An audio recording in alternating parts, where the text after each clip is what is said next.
For more than a decade, Ed O'Neill became one of television's most recognizable faces by playing a man audiences loved to hate.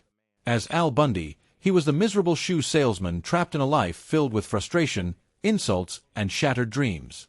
Millions laughed at his bad luck and cynical attitude every week, but behind that familiar expression was a much more complicated story, one involving exhaustion, regret, painful relationships, controversy, and moments when the character he played began to feel uncomfortably close to the man he really was.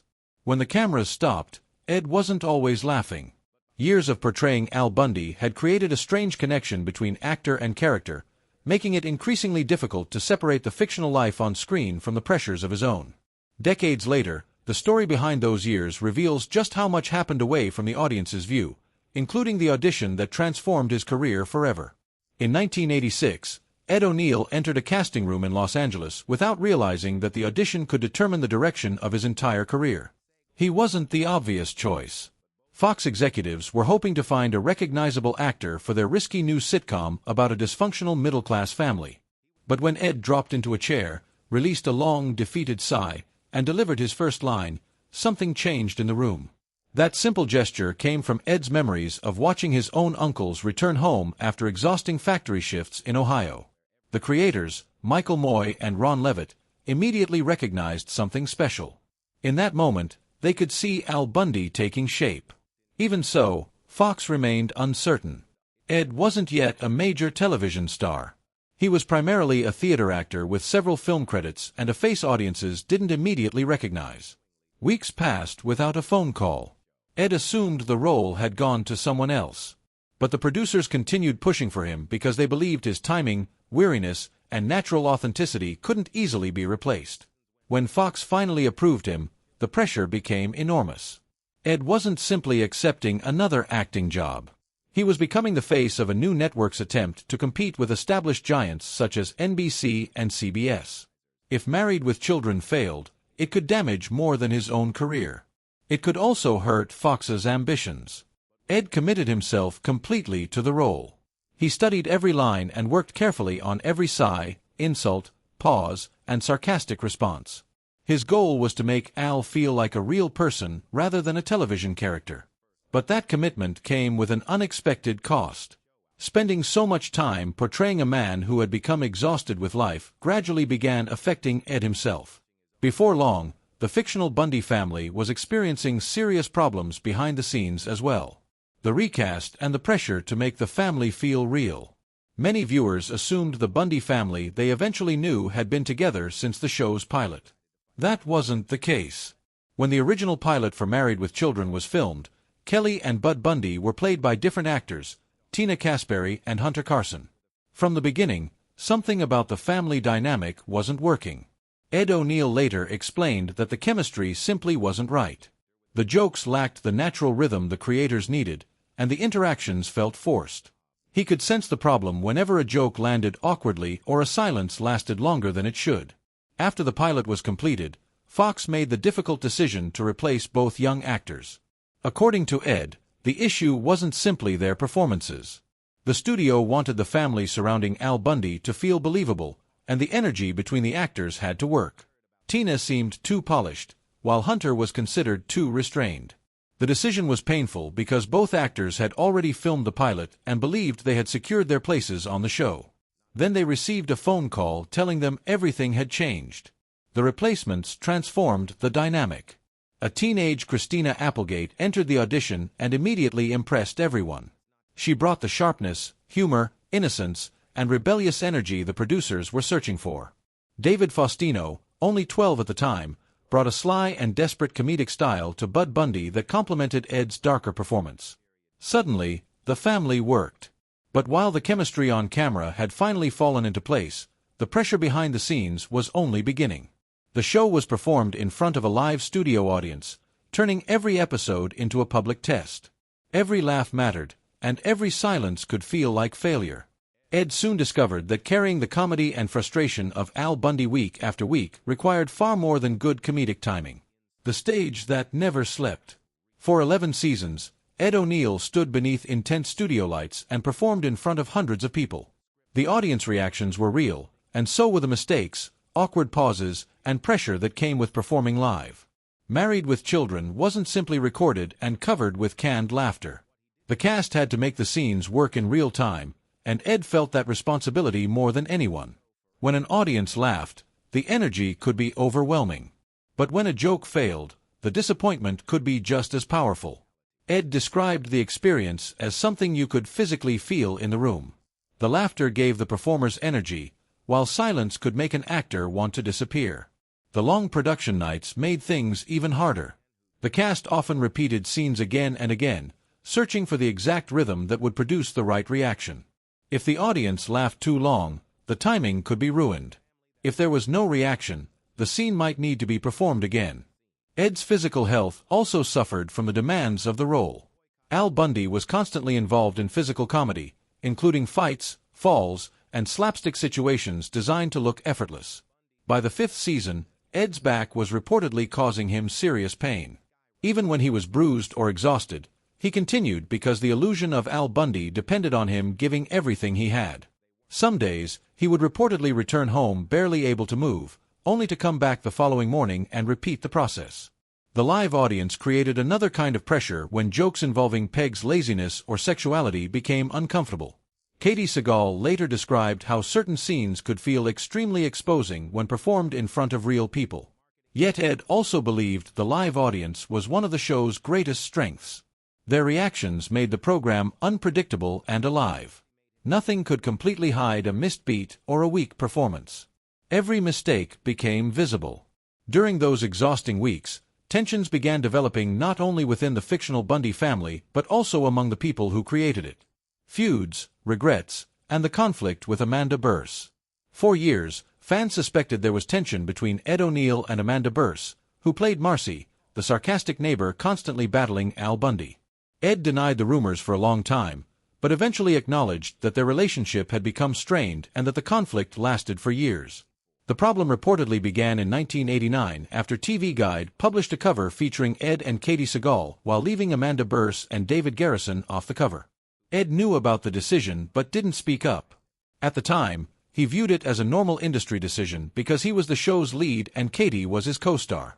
Amanda saw the situation differently. She felt ignored despite being an important part of the series. Ed later acknowledged that he should have said something. By the time he understood how deeply she had been hurt, however, the damage had already been done. Their interactions gradually became colder. Conversations became shorter, eye contact became less common, and the natural working relationship that once helped make their on-screen arguments so funny was replaced by an uncomfortable tension.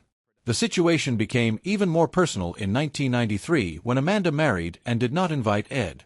She later explained that she wanted a peaceful wedding without the awkwardness created by their strained relationship. Ed took the decision personally and admitted that it hurt because he had considered the cast a family. After that, the two reportedly communicated mostly through their scripted scenes. Even though they continued making audiences laugh together, the real relationship behind those scenes remained complicated. Katie Sagal reportedly attempted to help resolve the tension, but neither side was willing to completely back down.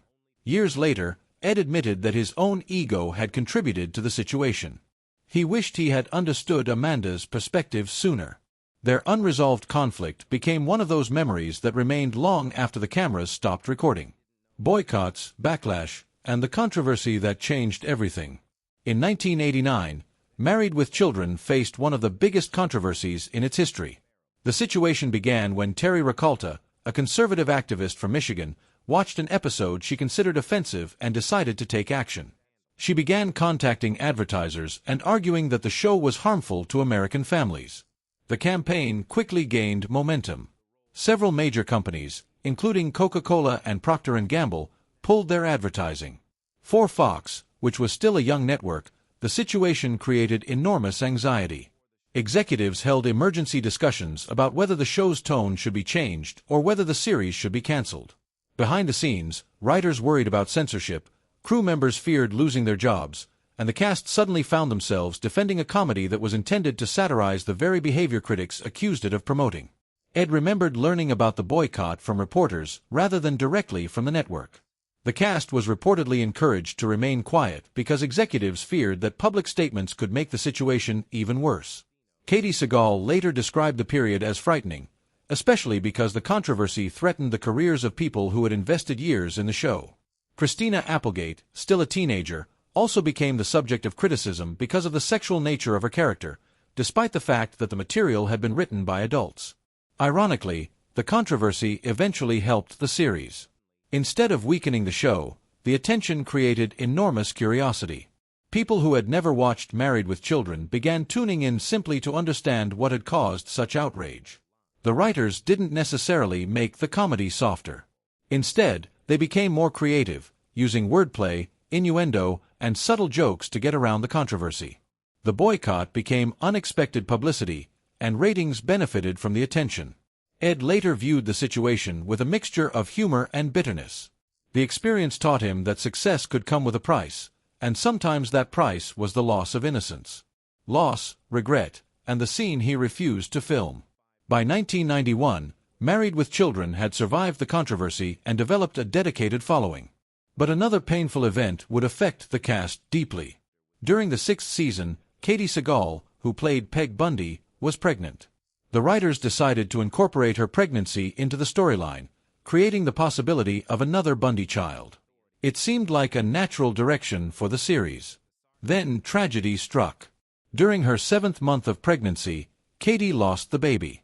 Production was halted, and the planned storyline had to be completely rewritten. The writers eventually transformed the pregnancy into a surreal dream sequence in which Al imagines Peg giving birth before waking and discovering that it never happened. For viewers, the episode was presented as dark comedy. For the cast, however, the circumstances were deeply painful. Ed later admitted that he didn't know how to respond. He feared saying the wrong thing, so he chose silence. But silence wasn't necessarily what Katie needed. She returned to work while still grieving and had to immediately return to playing Peg's humorous, teasing personality while everyone around her avoided discussing what had happened. Ed later considered his inability to support her properly one of his greatest regrets. He wished he had been there as a friend rather than simply remaining silent. Around the same period, Ed encountered another situation that pushed him to defend his understanding of Al Bundy. The writers proposed a scene that Ed believed crossed a moral boundary and made Al genuinely cruel. Ed refused to perform it. He believed Al could be miserable, angry, pathetic, and frustrated without becoming an evil person. His argument was that if Al became truly cruel, the audience would stop laughing. After a heated disagreement, the scene was rewritten. It became an unusual example of Ed using his influence to protect the character he had spent years building. Beneath all the insults and sarcasm, Ed believed Al still needed to remain human. Those experiences changed the way Ed viewed the series. He began to recognize how fragile the people behind the comedy could be, and from that point forward, the laughter never felt quite as simple. The ending nobody expected. After 11 seasons, Married with Children had become one of television's most recognizable and controversial sitcoms. Then, in 1997, it suddenly ended. There was no major farewell, no elaborate goodbye, and no proper warning to the cast. Ed O'Neill reportedly discovered the cancellation in one of the strangest ways imaginable. He was in Ohio, staying at a quiet bed and breakfast and enjoying a rare break from the spotlight. Then a newlywed couple arrived outside in their wedding clothes, complete with cans trailing behind their car and a "Just Married" sign. When the groom recognized Ed, he excitedly shouted that Al Bundy was in Ohio. Ed smiled, congratulated the couple, and continued talking to them. Then the bride said something that immediately changed the mood. She apologized for the cancellation of his show. Ed was confused. He asked what she meant. The groom explained that the news was already on the radio. Married with Children had been canceled.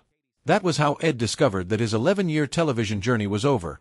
Not from Fox, not from a producer, and not from a personal phone call, but from two strangers on their wedding day. Ed later told Christina Applegate about the experience, and she reportedly laughed in disbelief because she had learned about the cancellation indirectly as well. After a decade of starring in one of Fox's most recognizable shows, the cast apparently received no traditional farewell. There was no major final celebration, no final script designed as a goodbye, and no proper opportunity to close that chapter together. Ed initially felt angry, but eventually the anger turned into emptiness. Hollywood, he realized, could allow someone to give years of their life to a project and then suddenly move on as if that person had never been there. Christina Applegate later expressed pride in what the cast had created.